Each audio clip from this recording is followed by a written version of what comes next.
Welcome to my channel. So leero tugenda kubeera nga tukola cookies ez'ennimu oba lemon nga tugenda kuba tuzibakinga nga tukozesa omunnyo. So tuyina ebikopo bibiri eby'eŋŋaano ne tubeera nga twongeramu half teaspoon omunnyo, ne tuteekamu a quarter teaspoon ya baking soda, ne tuteekamu ne 1.5 teaspoon ya baking powder. Era ng'obiyiwamu n'otabulamu.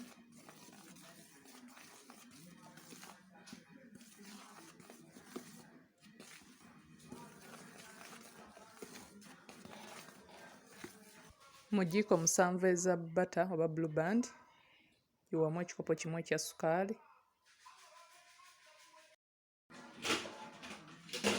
Tubigattemu ejjirimu.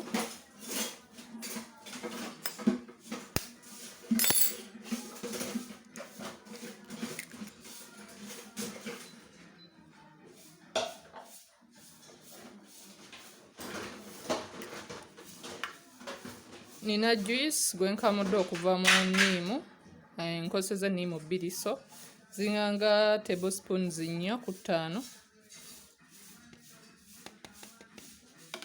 Nina lemon zest naye nga muzze ku zino enniimu 2, naye nembeera nga muyiwamu. Nina lemon emulsion nembeera nga naye ntonyezaamuko okubeera nti nyongera ku enhancinga flavor ya lemon, but ali optional ono. Then ne vanilla nembeera nga naye nteekamu ka teaspoon kamu, nembeera nga bino byonna ntandika okuba nga mbitabula.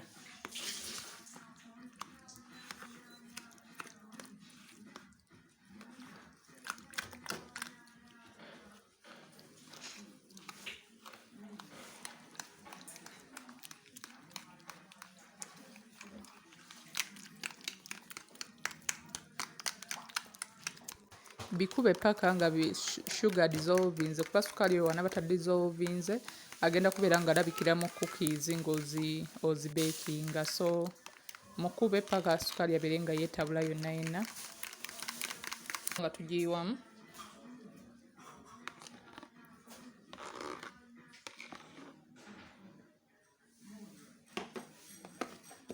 Beera nga ntabula.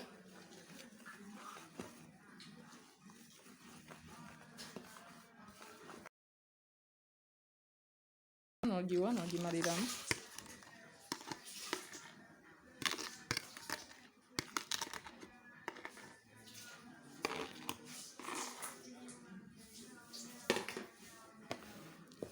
Nongera n'oba ng'obitabula.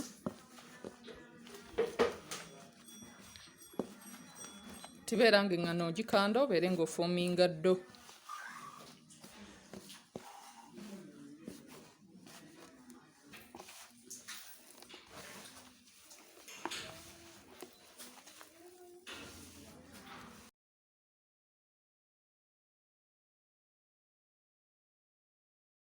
Anti egonda nnyo, so ngenda kuba nga nyongerako obuwunga butono. Nyongere okuba nga nziramu ngikande.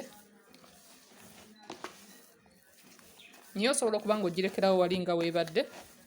Still nakyo kiba kikola, just njagadde bwagazi kubanga nyongeramu, ndabye ng'egonda nnyo. Salawo nyongereko obuwunga butono. Naye nga ne wali weebadde ebadde fine. Do kati eri ready ne tutandika okubeera nga tusena okuba ntukolawo cookies. Okozesa ejjiiko oba osobola okukozesa engalo n'osunako obusunyi, then n'ogirollinga mu ngalo n'ogipressinga. So osobola okukozesa ekintu ekirala kyonna okwongerako ka design oba fooko oba oyina kasanirizo nga kapya tonnakakozesaako. Jjoko mu kubeera ng'okapressinga wansi ne kabeera nga si kanene nnyo, kikiyambako okubeera nti kajja mangu. So n'ogenda mu maaso ng'okola cookies like n'ozirollinga, n'ozipressinga, n'ozongerako design, anything.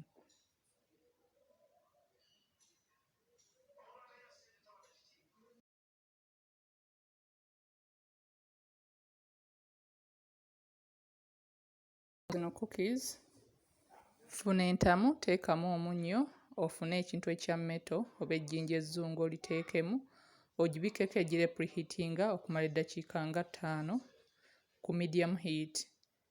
Oluvannyuma funa engeri y'olusaniya oba ekintu kyonna kw'oba otereeza cookies. Ngenda kuba nzitereeza ku kasaanikira ka box. Omakinga sure nti omuliro gw'okozesa muliro guli so low, kuba we guba omungi ziba zigenda siriira wansi. So okozesa omuliro nga guli mutono, like kasita eba nga emaze okupreheatinga ku medium heat, w'oteekamu cookies reducing to low heat. Ate oba ozibeekinga beera ng'ozimonitalinga obeere nga oziceekingako olabe batya bwe zigenda maaso. So ozibeekinga ozibisseeko, ozisipeesingamuko okuziwa gapu lwa nsonga zigenda kuzimba. Tugenda kubeera nga tuzibeekinga wakati w'eddakiika 24 but wakati w'eddakiika ezo beera ng'oceekingako. Bikkako kuba oyagala omukka guli eri, oyagala gubeere nga omukka ogwo gusigalamu muli munda. Olaba nti kati zigenze zizimba oluvannyuma lw'eddakiika 2 zigenze zizimba. So n'oddamu n'obeera ng'ozibikkako. Kati right now ziri ready. Bw'olabira nti ziri ready ogiraba wansi engeri gy'efaananamu, tesiridde lwa nsonga nkozesezza omuliro nga mutono. N'ekirala nti oba olaba nga zitandise okucrackinga kungulu, ekikulaga nti kati egenze ejja. Ne bw'oba ogikwatako bw'ogiwulira ng'etandise okuba ng'ekaluba. So olaba enfumba eno ntamu eba tesiridde, meto gy'oba okozesezza eba terina kyebadde. So yeah. Thanks for watching. Please don't forget to subscribe, like and share this video. And let me know what you think about